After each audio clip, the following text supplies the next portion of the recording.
আসসালামু আলাইকুম ভাইরা। আজকে আমি আপনাদেরকে এমন একটা গাছ দেখাতে যাচ্ছি যার বয়স শুনলে আপনি চমকে যাবেন। এটা একটা গাছ না, এটা একটা জীবন্ত ইতিহাস। এই গাছটি আমাদের এলাকার সবথেকে পুরাতন একটি গাছ।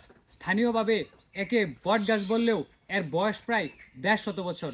শোনা যায় অনেক পথিকেরা এই গাছের ছায়ায় ধ্যান করেছে, অনেকেই রাত কাটিয়েছে এই গাছের ছায়ায়। এর শাখা প্রশাখা এতটাই ছড়ানো যে পুরো একটা মাঠ দেখে ফেলা যায়। আড্ডা, গ্রামের মেলা, খেলাধুলা এই গাছকে কেন্দ্র করেই গড়ে ওঠে।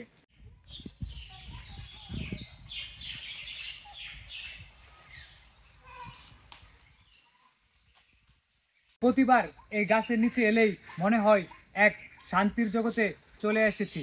যতবার আসি ততবারই মনে হয় নতুন কিছু খুঁজে পেয়েছি এই গাছের ছায়ায়। আসুন আমরা সবাই মিলে আমাদের প্রাকৃতিক সৌন্দর্যগুলোকে রক্ষা করার চেষ্টা করি।